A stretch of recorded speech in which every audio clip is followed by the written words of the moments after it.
नमस्कार दोस्तों, स्वागत है आप सभी का सिविल एस्पिरेंट प्लस के इस प्लेटफॉर्म पर। और हम पढ़ रहे थे नीति शास्त्र। तो हमने अभी तक नीति शास्त्र में क्या क्या कवर कर लिया है। हमारा ये जो बैच है ये यूपीपीसीएस के अनुसार हमारा बैच यूपीपीसीएस के अनुसार डिज़ाइन है। तो हम यहाँ पर यूपीपीसीएस को कवर कर रहे हैं, यूपीपीसीएस के अकॉर्डिंग एथिक्स को कवर कर रहे हैं। तो हमने जो यूपीपीसीएस में एथिक्स की क्लासेस चालू की हैं, तो अभी हमारा जो आज का टॉपिक रहेगा वो ये रहेगा। मैंने आपको पिछली क्लासेस में बताया प्रयोगात्मक नीति शास्त्र। प्रयोगात्मक नीति शास्त्र तो इसी के मुद्दों, हमारे जो टॉपिक है इसी के मुद्दों पर चल रहा है। पिछली क्लास में हमने क्या किया है, पिछली क्लासेस में हमने माओ लिंचिंग को देख लिया। ये एक मुद्दा है प्रयोगात्मक नीति शास्त्र में। दूसरा हमने देखा था माओ लिंचिंग के अलावा एक चीज़ और हमने देखी थी, यूथनेसिया, इच्छा मृत्यु। इन दो मुद्दों को हमने देख लिया था और हमने कल आपको बताया था कि आज हम देखेंगे भ्रूण हत्या। अच्छा, आप लोगों को पता है प्रयोगात्मक नीति शास्त्र के कई मुद्दे हो सकते हैं, कई टॉपिक हो सकते। तो आज ऐसा करते हैं कि पहले ये देख लेते हैं प्रयोगात्मक नीति शास्त्र में कितने मुद्दे इंपॉर्टेंट है जो हमारे एग्जाम में आने की संभावना है। क्योंकि जब हम ये देख लेंगे कितनी संभावना है तो उसी के अनुसार हम कवर करेंगे। तो चलिए शुरू करते हैं। सीधे एक लिस्ट बना लेते हैं यहाँ पर कि कौन कौन से मुद्दे हमारे लिए आवश्यक हैं। प्रयोगात्मक नीति शास्त्र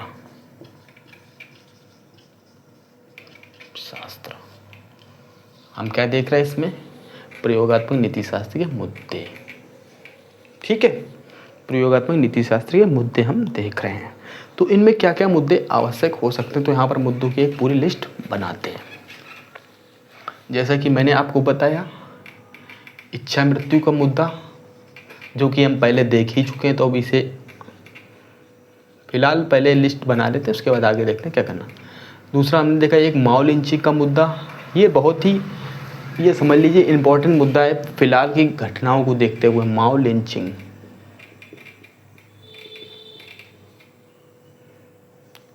वहीं पर भ्रूण हत्या का मुद्दा,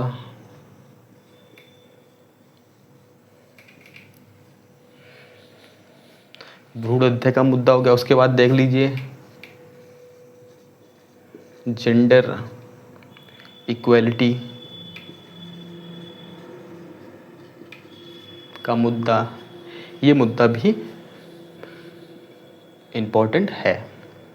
उसके बाद और हमें क्या चीज़ें देखेंगे, और मुद्दे इसमें हो सकते हैं, जो है नस्ल भेद।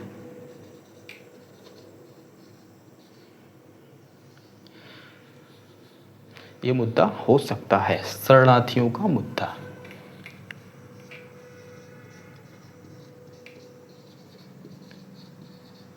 शरणार्थियों का मुद्दा,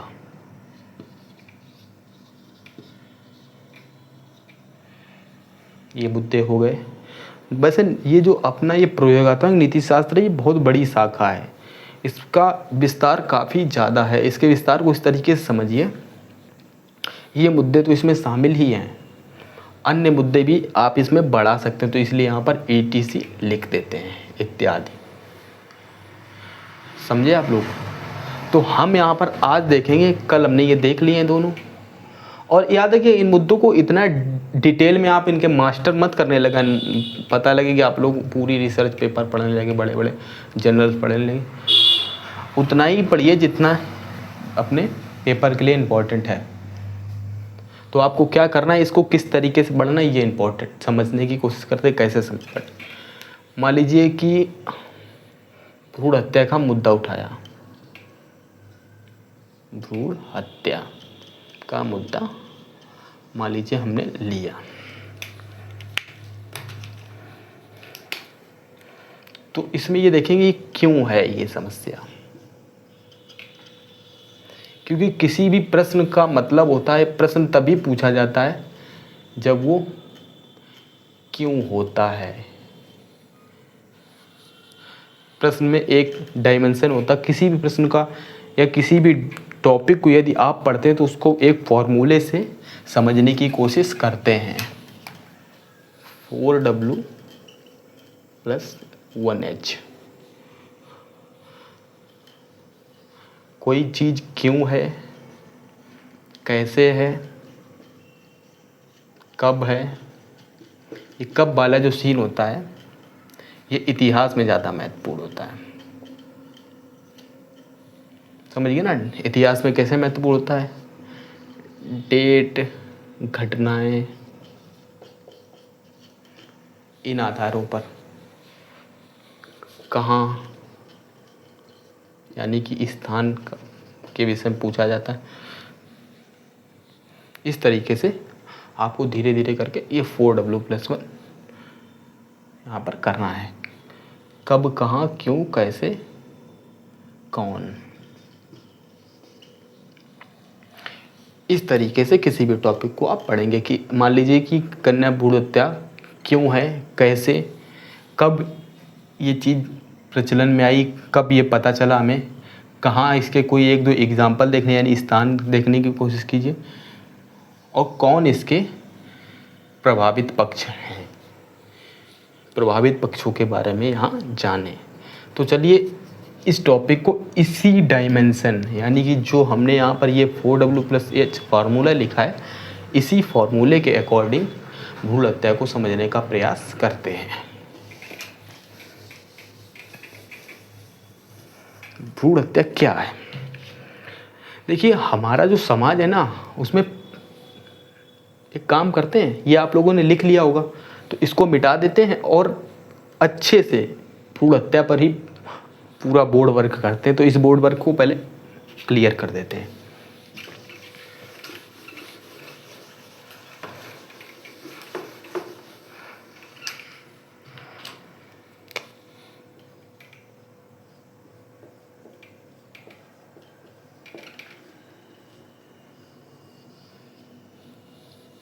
क्यों?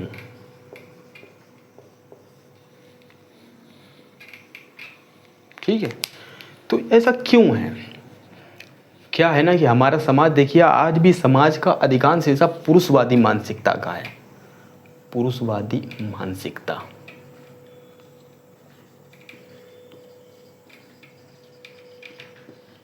पुरुषवादी मानसिकता का है। इसलिए आज भी ऐसा माना जाता है कि महिलाओं के निर्णय भी पुरुष लेते हैं। इसलिए ये मुद्दा काफ़ी हावी हो जाता है, ये चीज़ें काफ़ी प्रभावित हो जाती हैं, समाज को प्रभावित करती हैं। वहीं पर कुछ इस तरीके की बातें आती हैं, स्वयं महिलाएं भी जो हैं वो पुरुषों पर निर्भर रहती हैं। इस घटना में होने का ये भी एक कारण है कि क्यों ये घटना अधिक हो जाती है, भ्रूण हत्या का मामला। तो ये तो हमने जाना कि क्यों है,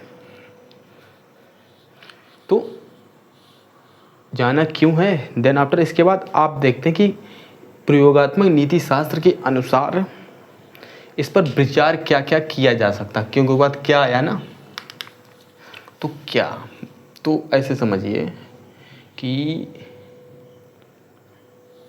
एक मिनट रुकिए।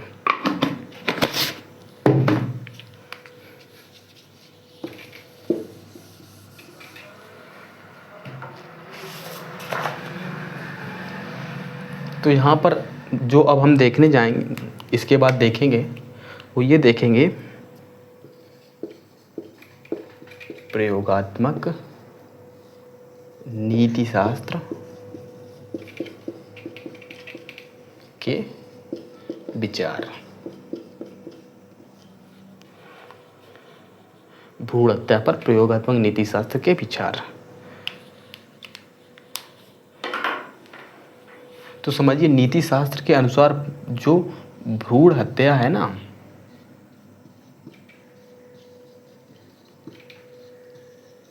ये विकल्प नहीं है, भ्रूण हत्या विकल्प नहीं है। ये आपकी चॉइस नहीं हो सकती कि आप जब मर्जी आप अपने अनुसार कुछ भी करने लगें, और ना ही ये भ्रूण हत्या करियर विकास या संबंधी किसी भी तरीके से भ्रूण हत्या जायज़ है। समझे आप लोग? तो अब ये किन परिस्थितियों में की जा सकती है, ये भी महत्वपूर्ण है। परिस्थितियाँ क्या हैं इनको समझिए। परिस्थितियाँ,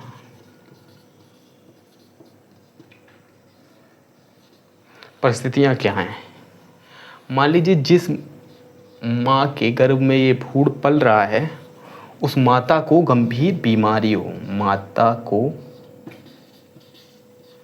गंभीर बीमारी हो, इस परिस्थिति में भ्रूण हत्या की जा सकती है। भ्रूण को हटाया, गर्भ से हटाया जा सकता है। परंतु ये वहीं पर और दूसरा जो किस तरीका, मान लीजिए डॉक्टर जांच करें और ये जांच में पता चले कि भ्रूण को कोई बीमारी है, कोई बीमारी है जिससे ये माता के स्वास्थ्य को या माता के जीवन को प्रभावित कर सकता है। इस परिस्थिति में भ्रूण हत्या की जा सकती है। दूसरी बात और इस तरीके से देखिए, मान लीजिए तीसरा सिचुएशन ये बनती है कि माता एवं भ्रूण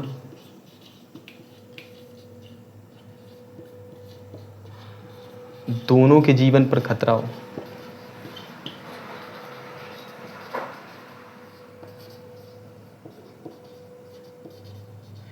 इस परिस्थिति में भी भ्रूण को गर्भ से हटाया जा सकता है।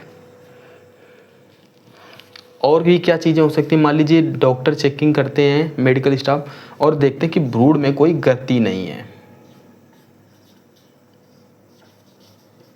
कोई गति नहीं है।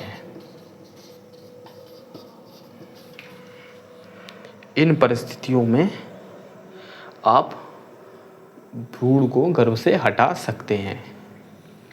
इन परिस्थितियों में अब हमारे साथ जो सिचुएशन कभी कभी ऐसा द्वंद्व आ जाता, मान लीजिए एक केस आया, एक महिला जो रेप जिसके साथ हुआ और वो इस घटना से गर्भवती हो गई, और उनको इस बात की सूचना तब मिली जब भ्रूण अपनी विकसित अवस्था में पहुंचने लगा, अपनी विकसित अवस्था में पहुंचने लगा। तो इस परिस्थिति में माता में आत्महत्या की प्रवृत्ति विकसित हो सकती है। तो इसका समाधान कैसे किया जाए? वहीं देखिए कुछ देश ऐसे भी हैं जहाँ पर ऐसे ऐसे कानून या परंपराएं हैं कि भ्रूण हत्या करना बिल्कुल नाजायज़ माना जाता है। उन देशों में कौन है? जैसे कि आयरलैंड में तो यहाँ तक कहा जाता है कि हम जन्मदाता बन नहीं सकते, कि जब हम जन्मदाता नहीं बन सकते तो हम प्राण लेने वाले भी कौन होते हैं। आयरलैंड की मान्यता तो इतनी ज़्यादा मतलब जटिल है। परंतु अब हम देखते हैं इसके आगे क्या मुद्दे बनते हैं।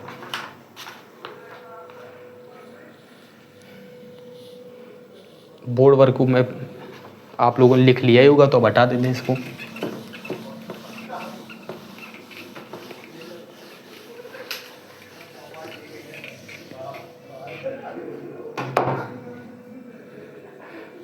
मान लीजिए कि ये हमने समझा, इसके आगे ऐसे समझिए। सर्वोच्च न्यायालय का एक मामला है,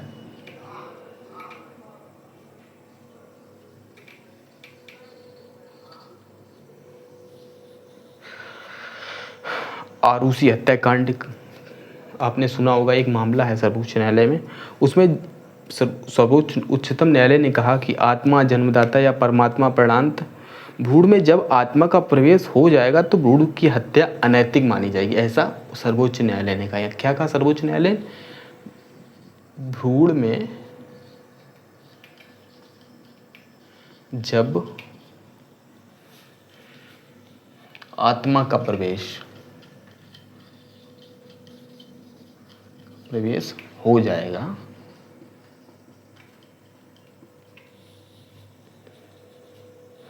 तब भ्रूण हत्या अनैतिक मानी जाएगी, ऐसे समझिए। तो ये बात तो यहाँ पर आई, तो सर्वोच्च न्यायालय ने इसे कैसे माना कि आत्मा प्रवेश कर जाएगी? इसके लिए कुछ मानक बनाए गए जो न्यायालय ने बनाए, उसमें कि कुछ सप्ताह निर्धारित कर दिए गए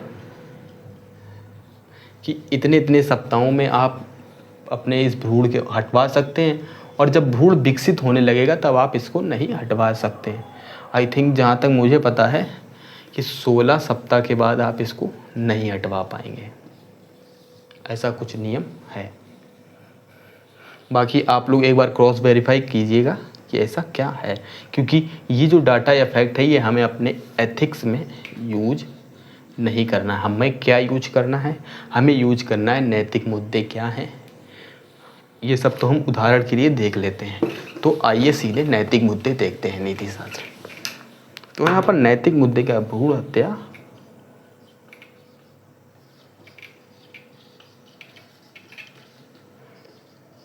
नैतिक कब मानी जाती है?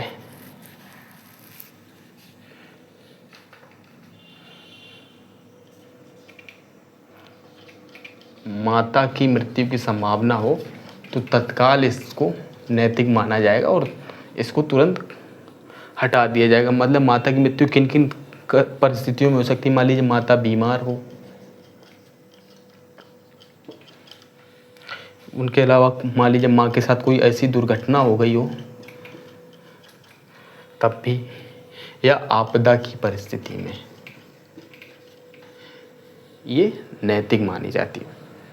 वही मान लीजिए अब इसको करें, इसका मतलब ये किस तरीके से इसको अप्लाई किया जाए। मान लीजिए जो अस्पताल होगा ना,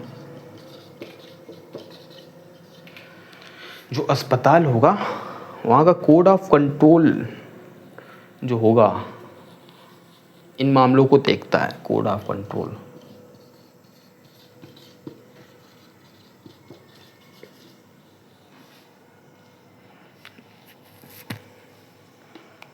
डू एंड डोंट्स ये यहीं पर निर्धारित होगा।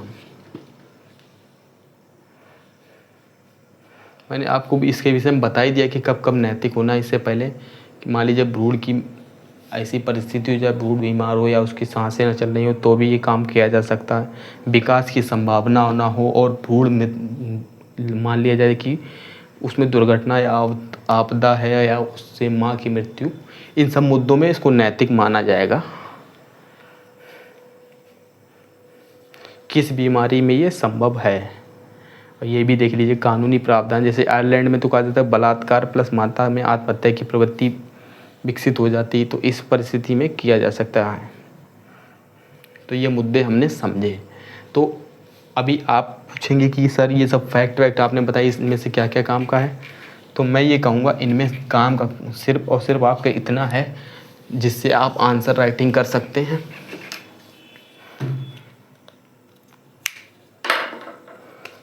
आपके काम का है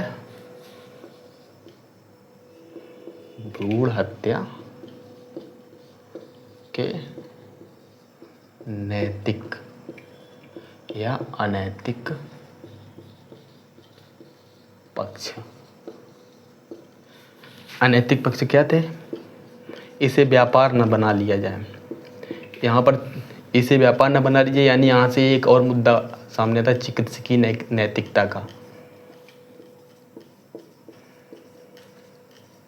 ये मुद्दा प्रभावित होता है यहाँ पर चिकित्सकीय नैतिकता का। व्यापार न बना लिया जाए या लाभ का सौदा ना हो जाए। मान लीजिए कि कोई डॉक्टर लाभ के लिए ऐसा काम नहीं करेगा। वही नैतिक मानक क्या थे? नैतिक मानक ये थे कि मान लीजिए जो माता है उसके कुछ पॉइंट बने हुए थे, उनमें देख लीजिए जैसे मान लीजिए माँ की कोई बीमारी, गंभीर बीमारी हो दुर्घटना के कारण, या मान लीजिए भ्रूण में कोई समस्या हो जिससे माँ के जीवन पर खतरा हो। इन सभी परिस्थितियों में भ्रूण हत्या जायज़ है या नैतिक है। यही हमें देखना, नैतिक अनैतिक पक्ष, समझे। बाकी वो जो मैंने सुप्रीम कोर्ट का रेफरेंस दिया वो सर्वोच्च न्यायालय का, वो सब सिर्फ आपको समझाने के लिए, बैकग्राउंड बनाने के लिए था। उसका इस घटना से कोई लेना देना नहीं है। हम यहाँ पर एथिक्स पढ़ रहे हैं तो एथिक्स में केवल इतना ही कवर करना है। तो अभी तक हम प्रयोगात्मक नीति शास्त्र में 3 मुद्दों को देख चुके हैं। वहीं पर अब देखिए कुछ मुद्दे जो मैंने अभी आपको पहले लिखवाए थे उन्हें आप अपने अनुसार देख लीजिएगा। मैंने आपको तरीका बता दिया है कि मान लीजिए जो शरणार्थी वाला मुद्दा है, शरणार्थी वाला जो मुद्दा है तो इसमें आप क्या क्या देखेंगे, किसे शरण दी जाए, क्यों, ये तो चीज़ें देखेंगे। इसके बाद आप इसमें देख लीजिएगा प्रयोगात्मक नीति शास्त्र,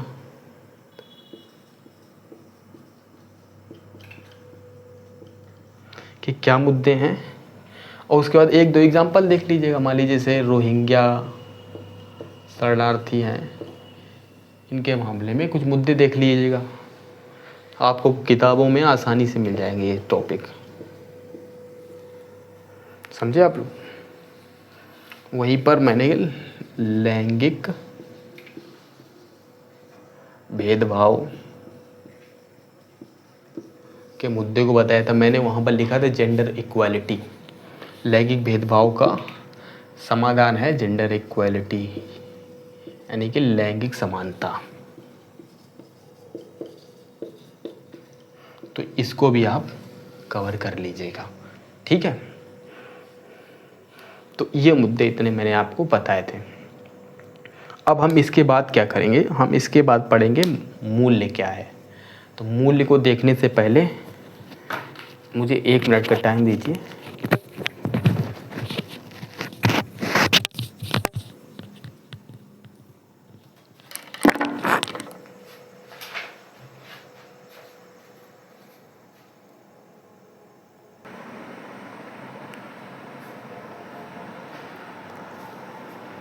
चलिए शुरू करते हैं। मूल्य,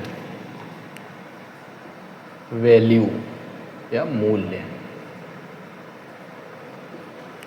ये जो हमारा टॉपिक है वैल्यू एथिक्स में, ये टॉपिक्स ना आपकी बहुत जगह मदद करेगा। वैल्यू आप जब ऐसे लिखेंगे, ऐसे में आपकी बहुत हेल्प कर सकता है। एथिक्स में तो ये है ही। मान लीजिए आप बिल्कुल ग्रीन प्लेग्राउंड आपको मिल रहा है इस टॉपिक को लेकर के, और ये टॉपिक आपको एक क्वेश्चन तो इससे लगभग आपका एथिक्स में बनना है, किसी न किसी रूप में आपको ये मिल ही जाएगा। मान लीजिए आपको डायरेक्ट क्वेश्चन में नहीं मिलता तो आप केस स्टडी में इसको यूज करेंगे ही, इस रूप में तो आपको यूज करना ही। तो हम ये देख लेते हैं कि वैल्यू में क्या क्या पढ़ेंगे। वैल्यू में हम पढ़ेंगे सामान्य संकल्पनाएं,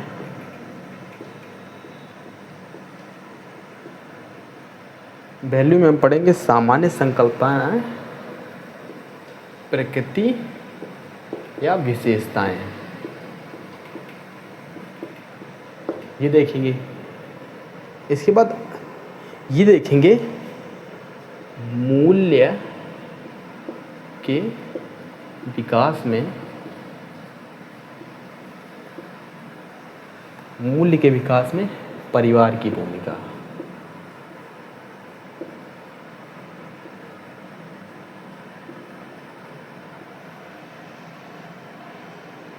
ये देखेंगे सामान्य संकल्पनाएं, प्रकृति विशेषताएं, और दूसरी देखेंगे मूल्य के विकास में परिवार की भूमिका।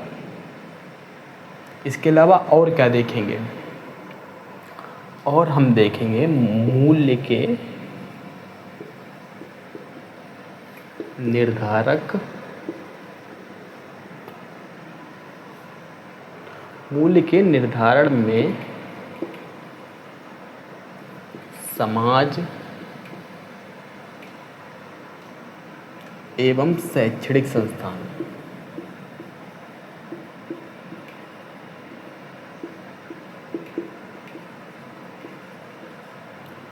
समाज एवं शैक्षिक संस्थान की भूमिका।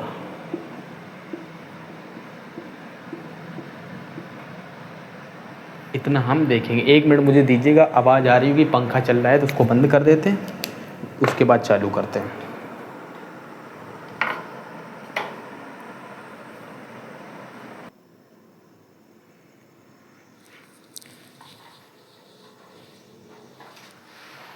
तो हम मूल्य में हम क्या क्या चीज़ें देखेंगे। एक तो सामान्य संकल्पनाएं देख लेंगे, उसके बाद प्रकृति और इसकी विशेषताएं भी देखनी है हमें, और क्या देखना है, मूल्य के विकास में परिवार की भूमिका जाननी है, और मूल्य के निर्धारण में समाज और शैक्षणिक संस्थानों की भूमिका, ये सबसे महत्वपूर्ण है। और शायद लगता है एग्ज़ाम में ये ज़्यादा अप्लाइड पार्ट ज़्यादा पूछा जाता, तो इसकी संभावना अधिक है, समझिए, इसकी संभावना अधिक है। तो चलिए शुरू करते हैं, सामान्य संकल्पना से ही आरंभ करते हैं अपने इस चैप्टर को, इस टॉपिक मूल्य को।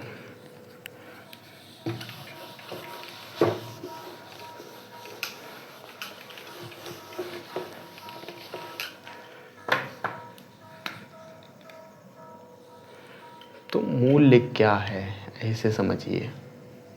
मूल्य क्या है, व्यवहारों के प्रतिरूप।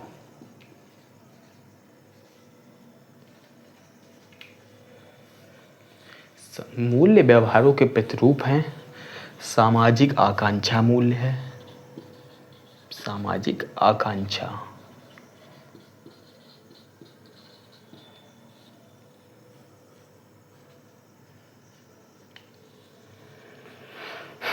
मूल्य व्यवहारों का प्रतिरूप है, सामाजिक आकांक्षा और प्राथमिकता।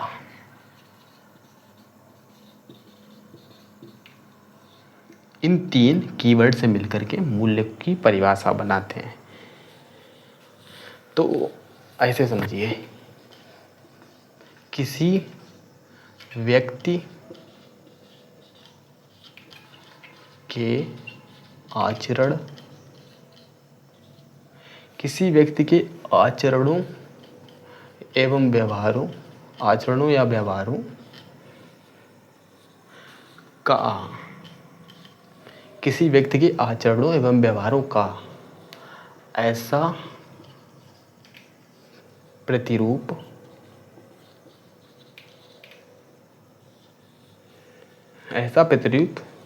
जो सामाजिक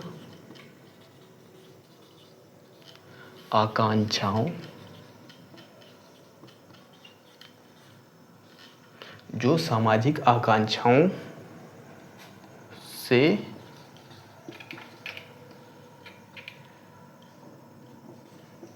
पोषित हो। देखिए, इन 2 शब्दों से मिलकर के मैंने यहाँ पर परिभाषा बनाई। किसी व्यक्ति की आचरणों या व्यवहारों का ऐसा प्रतिरूप जो सामाजिक आकांक्षाओं से पोषित हो, प्रेषित नहीं, पोषित गलत लिख दिया, पोषित हो, मूल्य कहलाता है, मूल्य कहलाता है। तो समझे आप लोग परिभाषा, किसी व्यक्ति के आचरणों या व्यवहारों का ऐसा प्रतिरूप जो सामाजिक आकांक्षाओं से पोषित हो, मूल्य कहलाता है। अच्छा, आपने देखा होगा मेरे टीचिंग स्टाइल में क्या है, मैं आपको बहुत शॉर्ट मेथड में पढ़ाने की कोशिश करता हूँ। कारण उसका ये है कि आपको मैं अभी यहाँ पर खड़ा हो जाऊँ और बोलने लगूँ, आपको मान लीजिए ये जो परिभाषा मैंने आपको लिख दी 15 से 20 शब्दों में, यही परिभाषा आपको 40 शब्दों में लिख दूँ, तो यहाँ पर नॉलेज शेयर एग्ज़ाम का नहीं, एग्ज़ाम में आपको क्या करना है, आपको आंसर राइटिंग करनी है, और आंसर राइटिंग में स्कोप कितना मिल रहा है ये इंपॉर्टेंट है। आंसर राइटिंग का जो स्कोप है वो कितना मिल रहा है, आपको 150 शब्द या 250 शब्दों में लिखना है, तो उसके अनुसार आप अपने नोट्स बनाते चलेंगे, उसी अनुसार आप पढ़िए, आप एग्ज़ाम की अप्रोच के साथ पढ़ते चलिए, समझ रहे हैं। तो ये परिभाषाएं जो आपको लिखवा रहा हूँ बहुत सरल परिभाषाएं हैं, इन्हें आप अपने नोट्स में शामिल करते चलिएगा, लिखते ज़रूर चलिएगा। क्या हो रहा, मैं सभी लोग क्लास में रनिंग नोट्स बनाएंगे, ठीक है।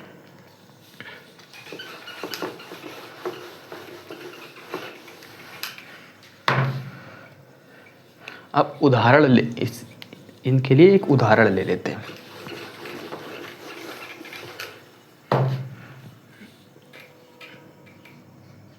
उदाहरण सिविल सेवा मूल्य का उदाहरण लेते हैं। सिविल सेवा मूल्य का उदाहरण ले लेते हैं। सिविल सेवा मूल्य का उदाहरण ले रहे हैं, उसमें हम देखते हैं सिविल सेवा के लिए सामाजिक आकांक्षाएं क्या रहेंगी। सामाजिक आकांक्षा,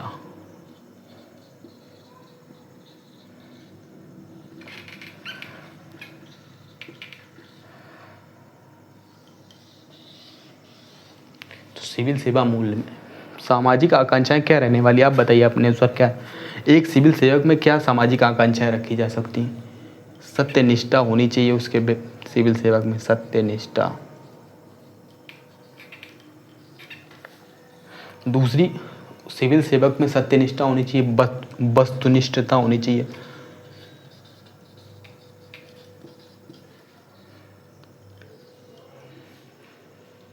भेदभावहीनता होनी चाहिए।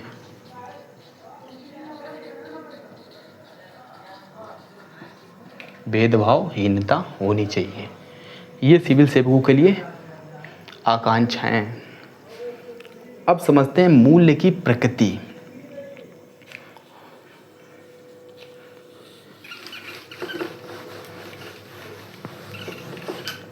यहाँ तक किसी को कोई डाउट आया हो तो वो मुझसे पूछ सकता है, नहीं तो फिर आगे हम बढ़ते हैं। किसी को कोई डाउट हो तो बताइए। किसी को कोई डाउट नहीं?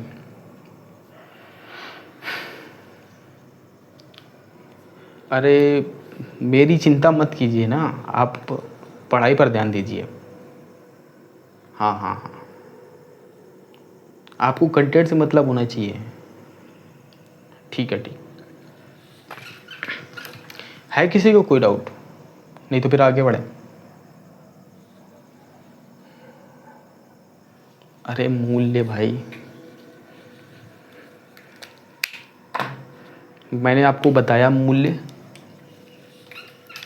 वैल्यू की डेफिनेशन बताई।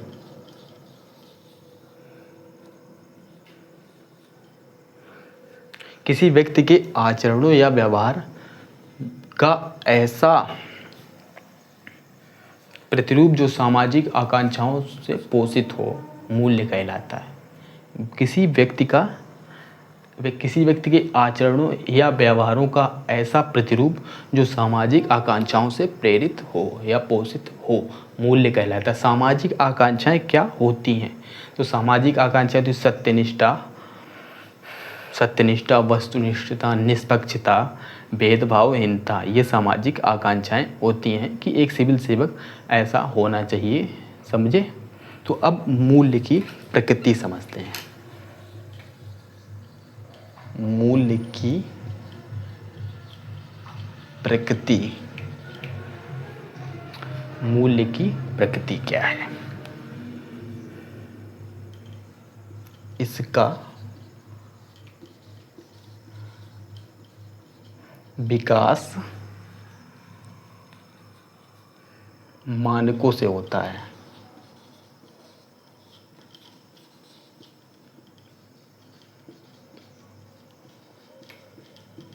इसका विकास मानकों से होता है। मानक क्या हैं? ऐसे समझिए।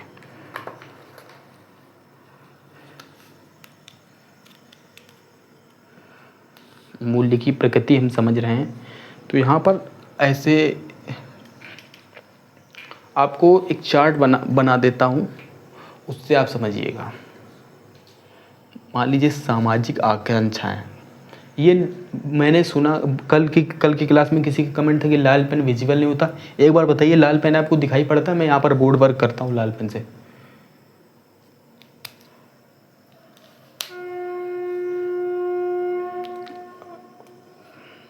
कम दिखाई देता है। चलिए कोशिश करूँगा जितना कम हो सके उतना कम यूज करूँ। सामाजिक आकांक्षाएं,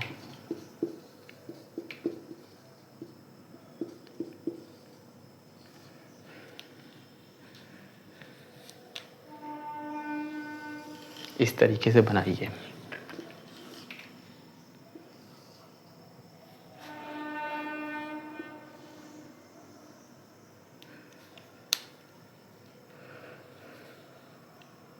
तो सामाजिक आकांक्षा गलत लिखा है।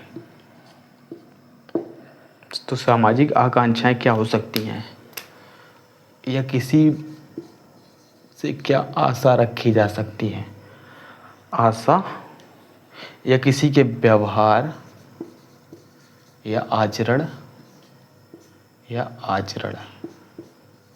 आकांक्षाओं में क्या क्या चीज़ें आती हैं।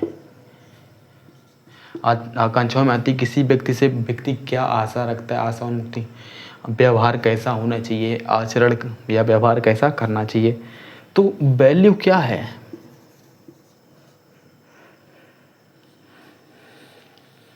जो मूल्य है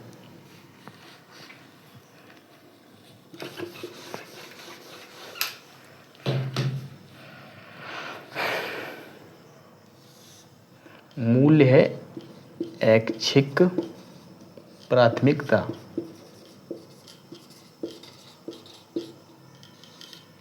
मूल्य जो है वो ऐच्छिक प्राथमिकता है। मूल्य ऐच्छिक प्राथमिकता है। क्या, कौन सी प्राथमिकता, सामाजिक आकांक्षाएं जो हैं उन्हीं की ऐच्छिक प्राथमिकता, उन्हीं की इच्छा के अनुसार प्राथमिकता होनी चाहिए, वे मूल्य हैं। इनकी प्राथमिकता आवश्यक है। वहीं इनके मानक क्या हैं, नॉर्म्स। पेन चेंज कर लेता हूँ, नहीं तो आप लोग बाद में कहेंगे पेन। इसके मानक क्या हैं, अपेक्षित,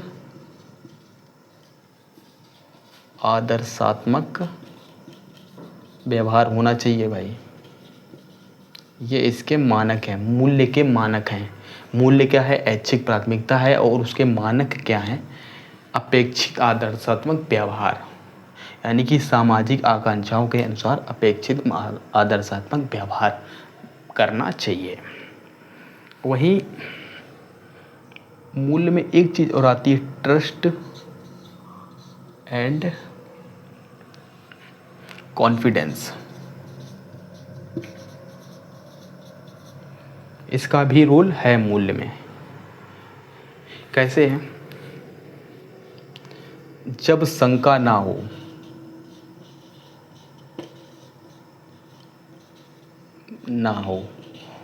और ये स्थिति कब आएगी, जब शंका नहीं होगी। ये तभी आएगी जब व्यक्ति सत्यनिष्ठा, भेदभावहीनता और उन सभी सामाजिक आकांक्षाओं पर खरा उतरता है, यानी कि मूल्यवान व्यक्ति ही इन मानकों पर पूरा आता है। मूल्य क्या है, मूल्य है शुभता, अच्छी चीज़ें मूल्य हैं। गुड कहें या गुडनेस मूल्य में आता है। जैसे कि मान लीजिए शुभ के विपरीत है मूल्य, शुभ के विपरीत। ये मूल्य की प्रकृति की बात हो रही है। मूल्य की प्रकृति कैसी है, ऐच्छिक प्राथमिकता है। मूल्य, उसके मानक क्या, अपेक्षिक आदर्शात्मक है। वहीं मूल्य आदर्श होता है, मूल्य सद्गुण होता है।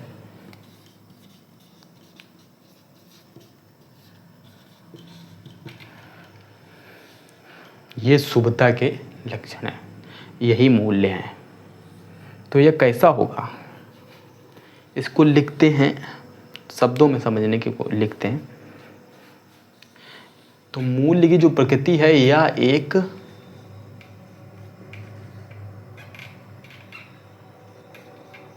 जटिल अवधारणा है।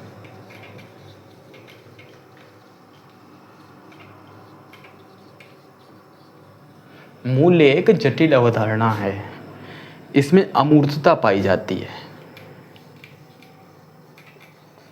क्या किसी ने सत्यनिष्ठा को छुआ है, नहीं छुआ है ना। ईमानदारी को छुआ कभी, ये अमूर्त चीजें हैं, इसमें अमूर्तता पाई जाती है।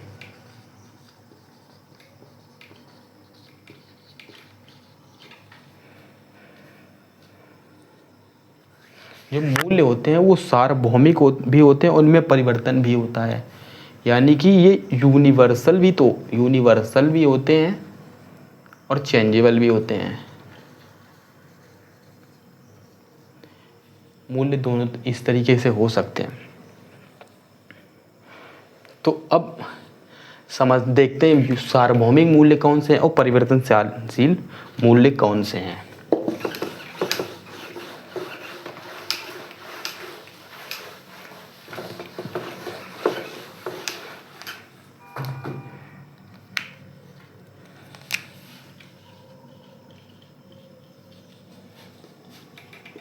सार्वभौमिक या इसी को इंग्लिश में कहते हैं यूनिवर्सल।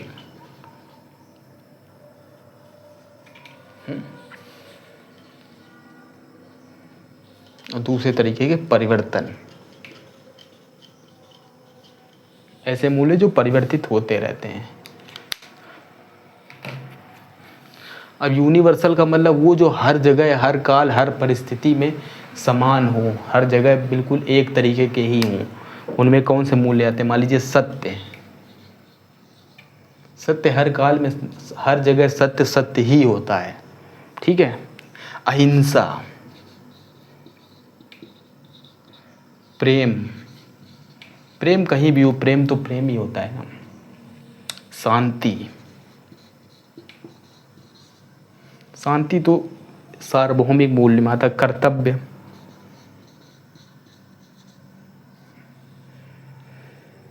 अच्छा आपने एक चीज देखी है, जितने भी सार्वभौमिक मूल्य हैं वो सभी धर्मों में, इन मूल्यों की सभी धर्मों में मान्यता है। अब आते हैं परिवर्तनशील मुद्दों पर।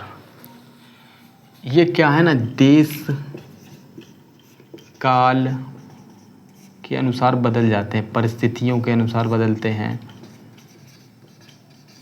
या मनोस्थिति, ये बदल जाते हैं। ये जो मूल्य होते हैं देश काल परिस्थितियों मनोस्थिति के अनुसार बदल जाते हैं। मान लीजिए अभिवृत्ति जो है वो बदल सकती है। वही मूल्य जो परिवर्तनशील होते हैं, शासन पद्धति में जो मूल्य होते हैं वो बदलते रहते हैं। तो मूल्य इस तरीके से होते हैं। मतलब तकनीक है,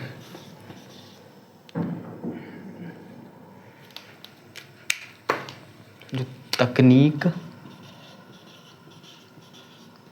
बदलाव, देश काल परिस्थिति में बदलने वाले मूल्य। मान लीजिए इसमें कुछ उदाहरण देखने समझने की कोशिश करते हैं। मान लीजिए कहीं पर लेटेस्ट उदाहरण भारत का मान लीजिए, इसमें देखते हैं कहीं पर हिंसा एक मूल्य होता है। मतलब कहीं किसी समाज में देखा जाता है हिंसा कॉमन बात हो जाती है, बट भारतीय समाज में हिंसा से ज़्यादा अहिंसा पर बल दिया जाता है। तो बदल गया ना। परिस्थितियाँ इस बात पे निर्भर करती। मान लीजिए किसी ऐसे क्षेत्र में जो हिंसा से प्रभावित क्षेत्र है, तो वहाँ की परिस्थितियाँ या मूल्य जो होंगे वो हिंसा से ज़्यादा जुड़ जाएंगे या प्रभावित हो जाएंगे। मनोस्थिति, मान लीजिए कोई व्यक्ति शिक्षा के माहौल में जन्मा और वहीं पर रहा, तो वो ज़्यादा शिक्षित होगा, उसकी मनोस्थिति इस तरीके की हो जाएगी, उसके मूल्य बदल जाएंगे और उसे शिक्षा का महत्व तो पता चल जाएगा। उसके मूल्यों में शिक्षा सबसे प्रमुख होगी। अभिवृत्ति, व्यक्ति की अभिवृत्ति अपने मूल्यों के अब स्थान के अनुसार बदलती रहती है। उसी तरीके शासन पद्धति या तकनीकी बदलाव, ये सब चीज़ें जो हैं ये बदलती रहती है, यूनिवर्सल नहीं है। यूनिवर्सल का मतलब क्या है? जिसे चेंज ना किया जा सके। और ये क्या, ये चेंज हो जाते हैं आसानी से। तो ये रहे। तो हमने अभी देख लिया कि मूल्य की सामान्य संकल्पना देखी, उसकी प्रकृति देखी और उसकी विशेषताएं देख ली। उसकी दो विशेषताएं थी, सार्वभौमिक और परिवर्तन। अब हमें क्या देखना, मूल्य के विकास में परिवार की भूमिका। इसको मिटा देते हैं, उसके बाद मूल्य के विकास में परिवार की भूमिका को देखते हैं।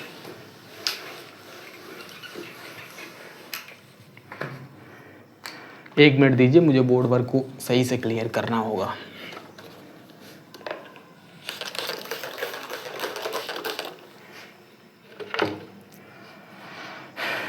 एक मिनट मुझे दीजिए।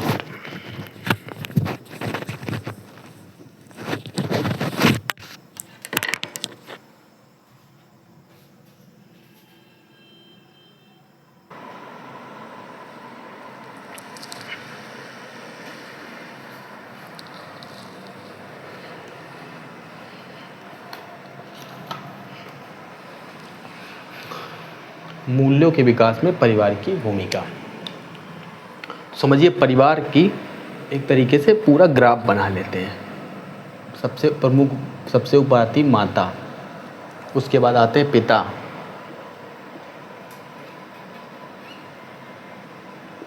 माता पिता,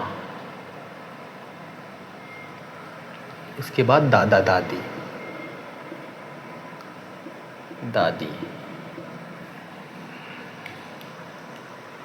और इधर भाई बहन, भाई और बहन,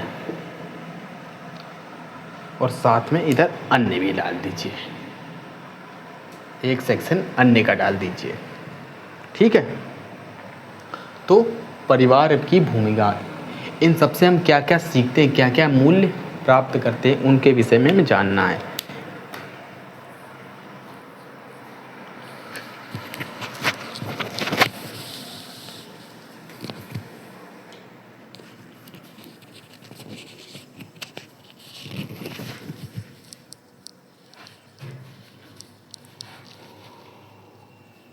क्या क्या सीखते हैं, तो माँ से क्या हम सीख सकते हैं मूल्य में? हम माँ से विकास में माँ से क्या मूल्य प्राप्त करते हैं? माँ से प्राप्त करते हैं प्रेम, त्याग,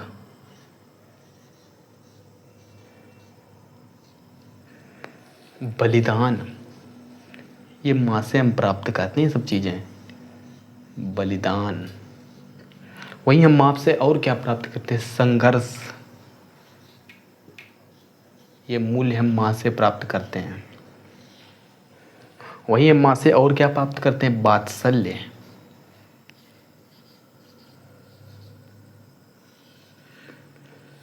सत्य माँ से प्राप्त करते हैं, सत्य का मूल्य माँ से में प्राप्त। अहिंसा, ये मूल्य माँ देती है हमको, सत्य, अहिंसा। वहीं पिता से हम क्या प्राप्त करते हैं? साहस।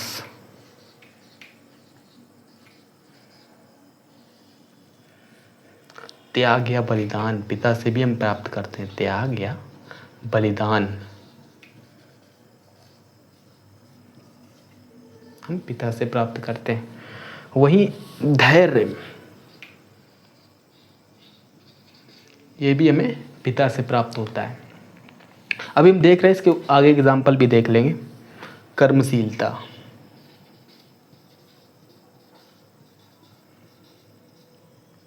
ये मूल्य भी हमें पिता से प्राप्त होता है। नैतिक आचरण, नैतिक आचरण, ये मूल्य भी हमें पिता से प्राप्त होता है। वही उत्साह, संघर्ष, ये हम पिता से सीख सकते हैं, ये मूल्य हमें पिता से प्राप्त होते हैं। वहीं दादा दादी से हमें क्या मूल्य प्राप्त होते हैं? प्रेम और वात्सल्य, और वात्सल्य, निस्वार्थता,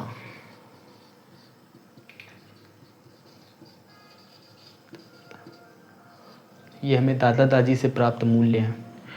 नैतिक कहानियाँ, अक्सर आजकल सोशल मीडिया के दौर में तो कम हो गए लोग, मोबाइल की दुनिया में इतने व्यस्त हो गए, नहीं तो अक्सर दादा दादियाँ हमारे बचपन में तो हमें बहुत कहानियाँ सुनाया करते थे। बड़े बुजुर्ग जो भी होते हैं वो अच्छी अच्छी कहानियाँ सुनाते हैं आपको, नैतिक मानदंड सिखाते हैं, परंपरागत मूल्य सिखाते हैं। परंपरागत मूल्य, ये हमें दादा दादी से ही प्राप्त होते हैं। वहीं आध्यात्मिकता, ये मूल्य भी हमें दादा दादी द्वारा ही प्राप्त होता, अधिकांशता, जो ये मूल्य जो आध्यात्मिकता एक मूल्य है, ये अधिकांश में दादा दादी से प्राप्त होता है। त्याग और बलिदान, ये भी हमें दादा दादी सिखाते हैं। त्याग और बलिदान। वही भाई बहन से सीखने वाले मूल्य क्या हैं? शेयरिंग और केयरिंग। Sharing and caring.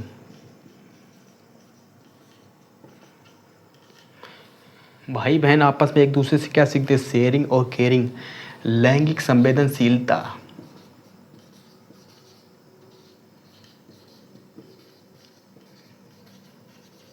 एक बहन यदि अपने परिवार में सबसे ज़्यादा सुरक्षित या सबसे ज़्यादा उसका कोई मित्र होता है तो उसका भाई होता है। समझ रहे हैं? लैंगिक संवेदनशीलता एक मूल्य सीख सकते हैं। समान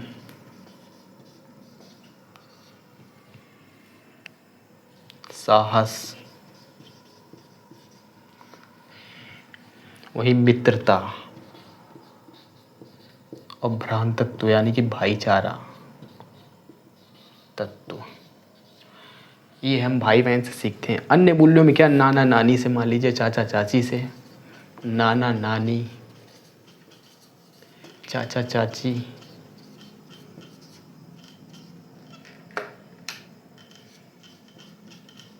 इनको भी आप शामिल कर सकते हैं, इसलिए इत्यादि यहाँ पर लगा देते हैं। तो आप इनको सबको अच्छे से लिख दीजिए। अब हम इनके उदाहरण देख लेते हैं।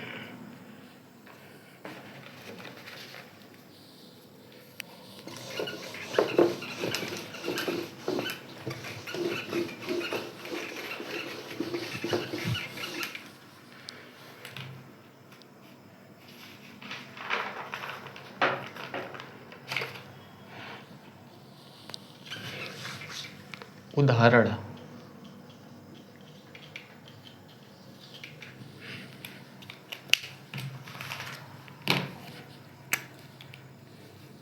जैसे साहस का उदाहरण है, तो साहस वाला ये मूल्य ये छत्रपति शिवाजी ने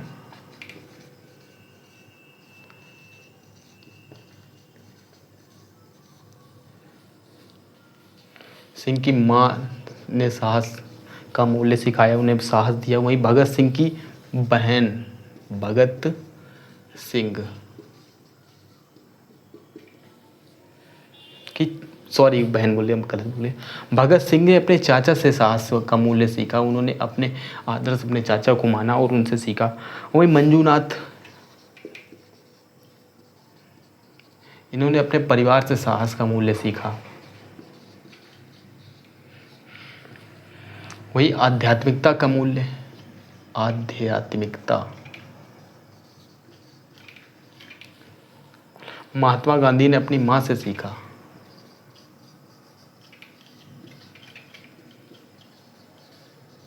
अपनी मां से सीखा। ये आप जब आंसर राइटिंग करेंगे तो इन सबका आप एक एग्जाम यूज करें इन सब एग्जाम्पल्स को, ठीक है। वही कर्मशीलता और त्याग के कुछ उदाहरण हैं। कर्मशीलता और त्याग के कुछ उदाहरण हैं, उनको देखते हैं। कर्मशीलता और त्याग। अब्दुल कलाम ने जो कर्मशीलता या त्याग का उदाहरण देखा वो अपनी बहन से सीखा। अब्दुल कलाम अच्छा उदाहरण है बहन का। वहीं सचिन तेंदुलकर ने अपने भाई से,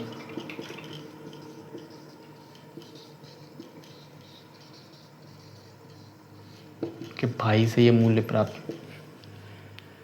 वही करुणा का मूल मदर टेरेसा से जाता है। करुणा, मदर टेरेसा, इन्होंने मूल्य अपने परिवार से प्राप्त किए थे। तो ये कुछ उदाहरण हमने देख लिए। अब जो हमने इसके बाद आपको बताया था, जो अगला विषय हमारा रहने वाला था वो रहने वाला था मूल्य के निर्धारण में सामाजिक एवं शैक्षणिक संस्थाओं की भूमिका। हमने ये देख लिया कि मूल्य के निर्धारण में परिवार की भूमिका। अब हम देखते हैं मूल्य के निर्धारण में सामाजिक संस्थाओं एवं शैक्षणिक संस्थाओं की भूमिका।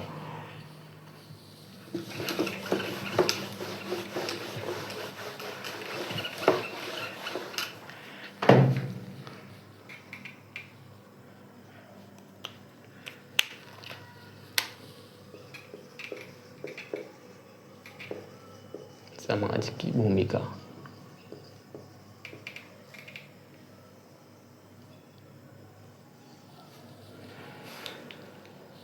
समाज हमें, देखिए मनुष्य एक सामाजिक प्राणी है, तो वो अधिकांश मूल्य समाज से प्राप्त करता है, और बहुत सी चीज़ें मान ली साहस समाज से प्राप्त करता है। अब इसमें उदाहरण भी मैं यहीं पर लिखता जाता हूँ उसके साथ में। साहस के लिए जैसे स्पार्टा का समाज था, साहसी समाज था, तो अधिकांश लोग उस अपने समाज से ही साहस का मूल्य प्राप्त करते थे। उत्तर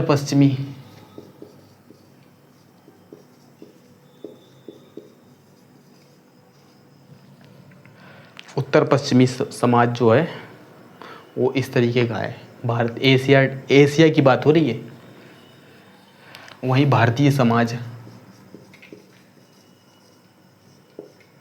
इसमें भी कई उदाहरण मिल जाएंगे आपको। ऊपर अभी हमने देखे भी थे शिवाजी। वही समाज से और हम क्या मूल्य ले सकते हैं? प्रेम, अहिंसा, प्रेम, अहिंसा या मदद का मूल्य। इसके सबसे अच्छे उदाहरण देख सकते तिब्बती समाज।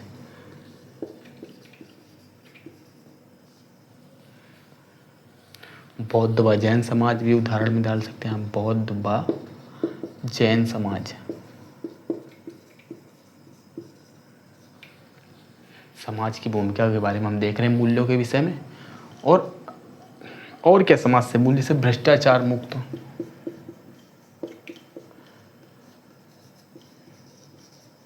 साहस में आप और भी चीज़ें डाल सकते हैं। अब मान लीजिए पर्सनालिटी अगर आप यहाँ पर डालना चाहें तो आप दशरथ मांझी डाल दीजिए, वो अलग चीज़ है, उसको अलग रखिएगा। फिलहाल भ्रष्टाचार में न्यूजीलैंड के समाज का इस सबसे अच्छा उदाहरण है। और भी भ्रष्टाचार मुक्त में और भी कई चीज़ें आ जाती हैं, जैसे कि नॉर्डिक नेशन जो आते हैं उनको भी आप यहाँ पर ऐड कर दीजिए। स्विट्ज़रलैंड हो गया, या नॉर्वे, फिनलैंड, स्वीडन, इनको भी आप ऐड कर सकते हैं इस जगह पे। खुशी का मूल्य हम भूटान से सीख सकते हैं। यहाँ तक कि भूटान का समाज इसी तरीके का यहाँ पे, इसलिए भूटान की गवर्नमेंट एक इंडेक्स, हैप्पीनेस इंडेक्स तक निकालती है। पर्यावरणीय नैतिकता, पर्यावरणीय नैतिकता, इसका उदाहरण क्या हो सकता है? बिश्नोई समाज, बिश्नोई समाज। तो हमने समाज से कुछ इस तरीके के देखे कि क्या क्या मूल्य, उससे कुछ उदाहरण भी देखते हुए चले समाज में मूल्यों की भूमिका। अब देखते हैं शैक्षणिक संस्थाओं की भूमिका क्या है। समाज की भूमिका तुमने समझ ली कि किस तरीके से, और उसके उदाहरण भी देख लिए। अब शैक्षणिक संस्थाओं की देख लेते हैं, शैक्षणिक संस्थाओं की क्या भूमिका है। शैक्षणिक संस्थाओं की भूमिका, शैक्षणिक संस्थाओं की भूमिका। इसमें जैसे मान लीजिए नैतिक शिक्षा देना, नैतिक शिक्षा प्रदान करना, जिससे क्या होगा? मजबूत चरित्र का निर्माण, इसमें भूमिका है। मजबूत चरित्र निर्माण पे भूमिका, मजबूत चरित्र निर्माण, ठीक है। उसकी खेल योग,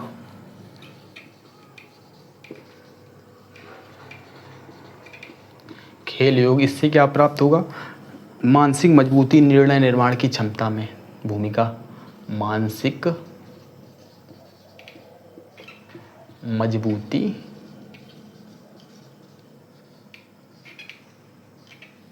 मानसिक मजबूती और निर्णय निर्माण,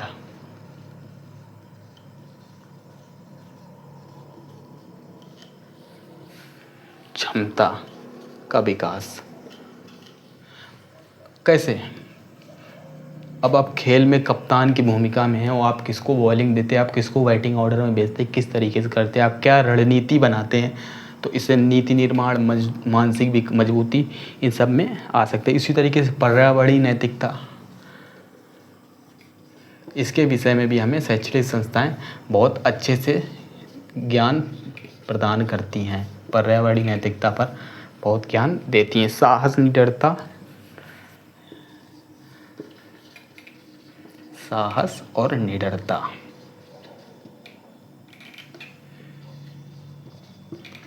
जब हम ट्रैकिंग पर जाते हैं तो हम साहस का ही परिचय देते हैं और निडरता वहीं पर हमारी सिद्ध होती है। साहस और निडरता के जो, और ये इस तरीके से आते हैं।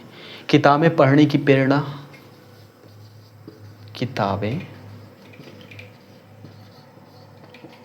पढ़ने की प्रेरणा, ये सब शैक्षिक संस्थाओं से हमें प्राप्त मूल्य हैं।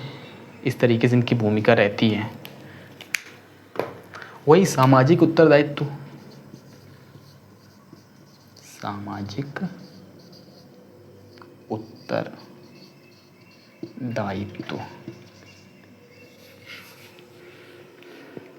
इनमें हमारी भूमिका रहती, कैसे रहती? Village training programme. अब देखिए ना, आजकल सिविल सर्वेंट के ये प्रोग्राम, विलेज ट्रेनिंग प्रोग्राम दिए जाते हैं, डॉक्टरों को ये प्रोग्राम कराए जाते हैं। इसका कारण क्या है? शैक्षिक संस्थाएं क्या कराना चाहती हैं। और देखिए आज बड़े बड़े PhD में, उनमें भी ये सब चीज़ें शामिल हो रही धीरे धीरे करके, जिनसे ये कार्य किए जाएं। और ये सब उत्तरदायित्व के लिए ये सब किया जाता है, ताकि व्यक्ति उत्तरदायित्व को समझ सके। वही और भी चीज़ें ऐड कर सकते हैं। मान लीजिए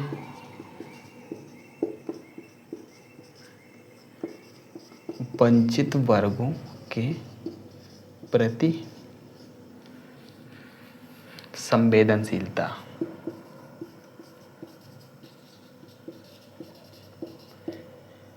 ये मूल्य हमें शैक्षिक संस्थाएं प्रदान करती हैं। लैंगिक संवेदनशीलता,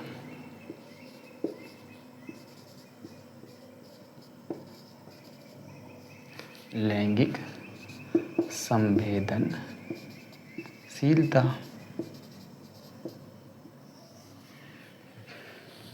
हमने देख लिया ये। यानी कि आज हमने मूल्य के चैप्टर को लगभग पूरा फिनिश कर दिया है। अभी इसमें क्या चीज़ें बाकी वो भी मैं आपको बता देता हूँ। मूल्य की विशेषताएं, प्रकृति हमने देख ली, मूल्य की प्रकृति और विशेषताएं क्या हैं। और उसके बाद हमने ये देखा कि मूल्य के विकास में परिवार की भूमिका और शैक्षिक संस्थाओं की भूमिका, समाज की भूमिका क्या है। और हमने पूरा मूल्य का चैप्टर आज फिनिश कर लिया। अब कल से हम नया चैप्टर चालू करेंगे, ठीक है। चैप्टर का मतलब ये समझिए, मैं एक टॉपिक को, एक पॉइंट को उठाता हूँ, उसको कंप्लीट करता हूँ, उसको चैप्टर की। चैप्टर का मतलब आप ये मत समझ लीजिएगा यूनिट 1 कंप्लीट हो गई आपकी। आपके सिलेबस को 9 यूनिट में बांटा गया है ना, इस तरीके समझिएगा, ठीक है। इसके बाद शायद थिंकर्स वाला पार्ट रहेगा, उसको करेंगे। थिंकर्स कह रहा हूँ, इम्पोर्टेंट पर्सनालिटी वाला जो पार्ट है उसको शुरू करेंगे, ठीक। चलिए तब तक के लिए जय हिंद, जय भारत। और हाँ, एक मिनट हुए, किसी को कोई डाउट तो नहीं है? बता दीजिए अभी। Okay okay okay. हाँ, एक काम कीजिए, मान लो टेलीग्राम अभी 22 जून तक तो बैन, तो आपको अपडेट कहाँ से मिलेगी क्लासेस की? तो ऐसा किया मैंने, व्हाट्सएप चैनल, इसको मैं क्या करता हूँ, यूट्यूब जो हमारा चैनल है उसके डिस्क्रिप्शन में ऐड कर दे रहा हूँ। वीडियो के डिस्क्रिप्शन में नहीं, यूट्यूब के जो चैनल डिस्क्रिप्शन होता है उसमें इसका लिंक मैं दे दूँगा आपको। आप वहाँ से इसको ज्वाइन कर लीजिएगा। आपको आगे की जो भी अपडेट हैं वो आपको यहीं से मिलेंगे, ठीक है। और जब टेलीग्राम ऑन हो जाएगा तो फिर आपको सीधे सीधे वहीं से अपडेट मिलेगा। अभी कुछ दिन के लिए टेम्परेरी समाधान है ये आपका, और ठीक है। फिर बाकी आपको जो डाउट होगा आप बताइएगा। अगर आपको टेलीग्राम पे तो अभी फ़िलहाल बंद है, तो आप अगर चाहें तो डाउट सीधे आप सीधे डाउट ईमेल आईडी पर भेज दीजिए। ईमेल आईडी में मैं लिंक में डाल दूंगा, ठीक है, उसमें आप, ठीक है। फिर मिलते हैं, तब तक कल। जय हिंद, जय भारत।